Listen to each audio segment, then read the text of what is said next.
इस पूरे यूनिवर्स में सबसे कॉम्प्लेक्स चीज है हम इंसानों का ब्रेन। इन 86 बिलियन न्यूरॉन्स ने हमें अपने प्लेनेट को बदलने की ताकत दी। पर क्या नेचर बस इतना ही कर सकता है? आज हम जानते हैं कि हमारे यूनिवर्स में तकरीबन 10 बिलियन ट्रिलियन हैबिटेबल प्लैनेट्स हैं, यानी 10 बिलियन ट्रिलियन हमसे भी ज़्यादा एडवांस्ड ब्रेन होने के चांसेस। इंटेलिजेंट लाइफ की खोज हम इंसानों के लिए साइंटिफिक क्यूरियोसिटी से कहीं ज़्यादा है।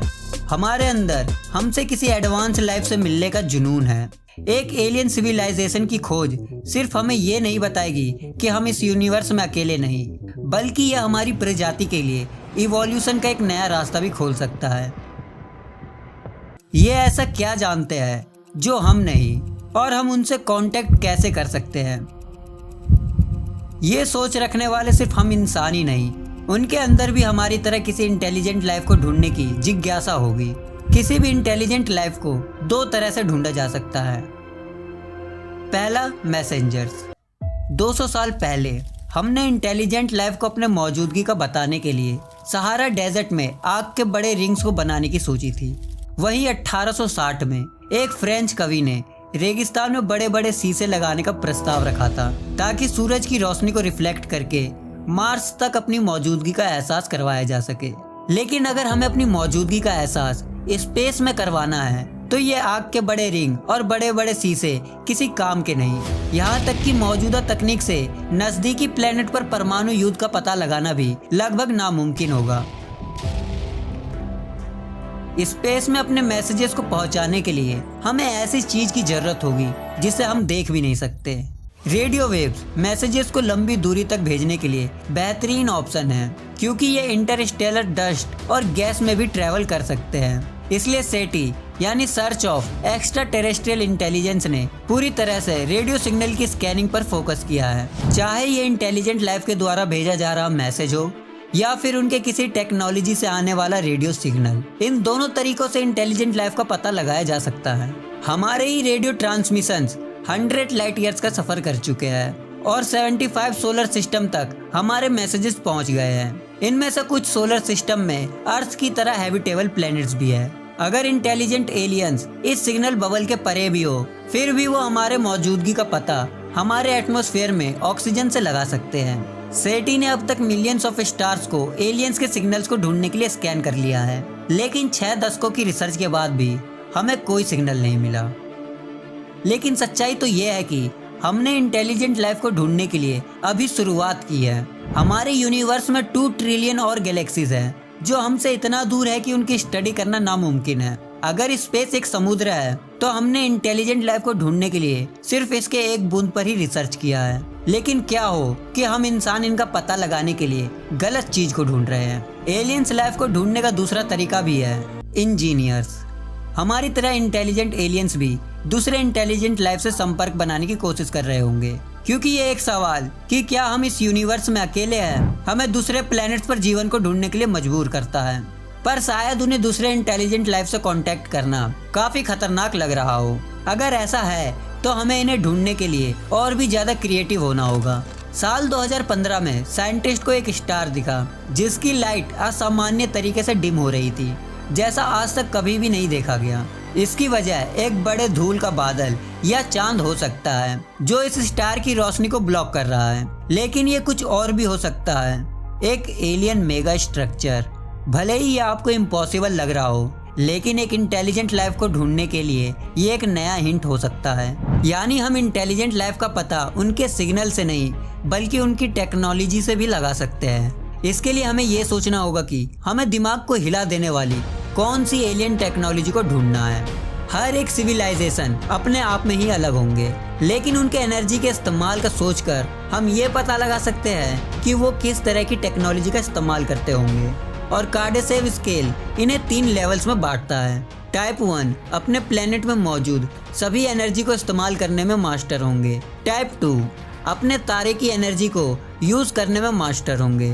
वहीं टाइप 3 सिविलाइजेशन इतने एडवांस होंगे कि वो अपने पूरे गैलेक्सी की एनर्जी को यूज करने में मास्टर होंगे।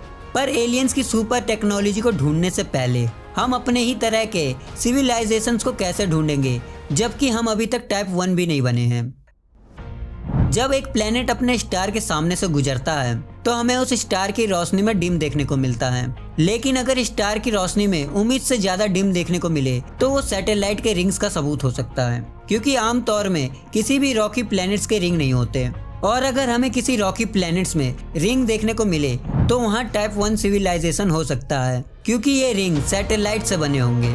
इतना ही नहीं, टाइप 1 सिविलाइजेशन को हम उनके पॉल्यूशन से भी ढूंढ सकते हैं, क्योंकि क्लोरोफ्लोरोकार्बन जैसे गैस नेचर नहीं बनाता।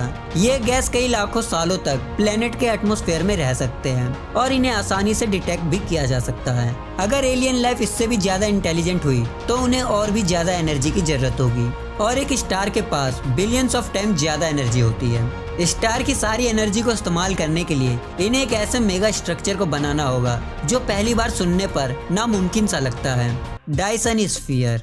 डायसन स्फीयर एक स्फेरिकल हाइपोथेटिकल मेगा स्ट्रक्चर है जो तारे को चारों तरफ से घेरे रखता है।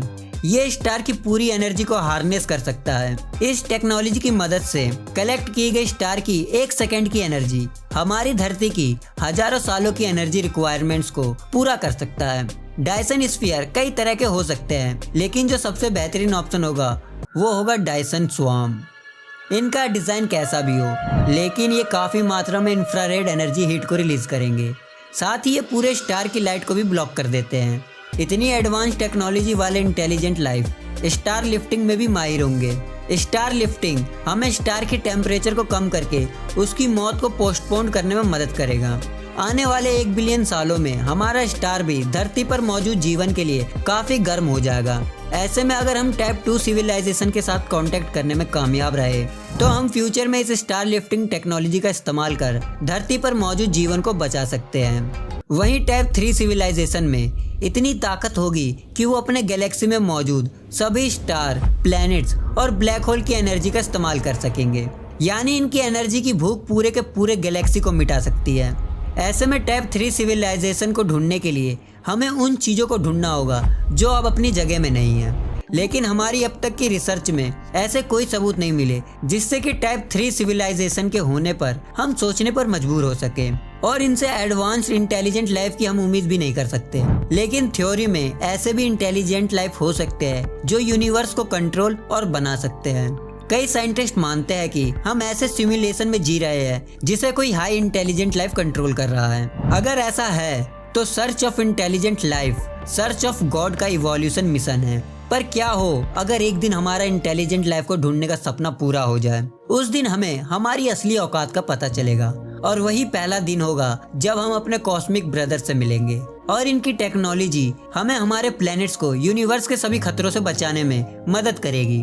दोस्तों, ये वीडियो आपको कैसा लगा हमें कमेंट बॉक्स में जरूर बताएं। साथ ही वीडियो को लाइक और शेयर जरूर करें, और इस तरह की वीडियो को देखने के लिए चैनल को भी सब्सक्राइब कर लें। मिलते हैं नेक्स्ट वीडियो के साथ। जय हिंद।